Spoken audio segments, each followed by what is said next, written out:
Mr. Bean was on one of his usual escapades, and this time he had decided to go grocery shopping. Dressed in his trademark tweed jacket and wearing his slightly puzzled expression, he entered the bustling supermarket. As he pushed his cart down the aisles, he couldn't help but get distracted by the colorful packaging and enticing displays. His eyes widened with childlike wonder as he examined boxes of cereal, stacks of cookies, and rows of candy bars. Mr. Bean had a sweet tooth, and he couldn't resist grabbing a handful of chocolate bars and tossing them into his cart. Next, he made his way to the produce section. Armed with a shopping list that he had scribbled down, he searched for the items he needed.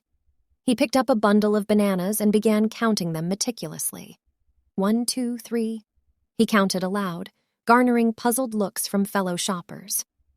Unbeknownst to Mr. Bean, his counting had caused a bit of a commotion. A small crowd had gathered around him, watching in bemusement as he continued his counting ritual. Some even joined in, counting bananas along with him. After his banana counting adventure, Mr. Bean moved on to the vegetable aisle. He carefully examined each tomato, squeezing them ever so gently as if testing their ripeness. His antics drew giggles and amused glances from those around him. One tomato, however, decided to take revenge for the squeeze by slipping from his hand and rolling away. Mr. Bean gave chase, stumbling and sliding on the slick supermarket floor, much to the amusement of everyone watching. Having successfully captured the runaway tomato, Mr. Bean decided to move on to the dairy section. He was on a mission to find the perfect carton of milk. He inspected each one closely, holding them up to the light, shaking them, and even listening for the sound of sloshing. Finally satisfied, he triumphantly placed the chosen carton in his cart. As he navigated the store's crowded aisles, Mr. Bean found himself face to face with a towering pyramid of canned goods. With a mischievous glint in his eye, he couldn't resist the urge to give the pyramid a gentle nudge.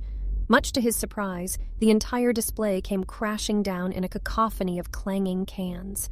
Shoppers gasped, and Mr. Bean stood frozen, looking guiltily at the mess he had created. The store manager hurried over, a mix of exasperation and amusement on his face.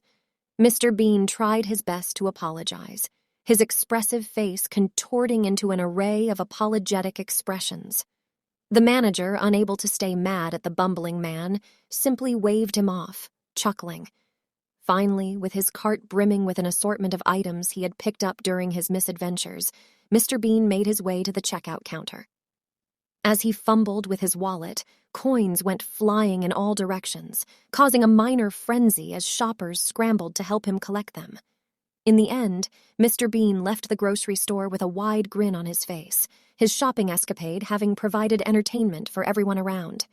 And though his trip may not have gone exactly as planned, one thing was for certain.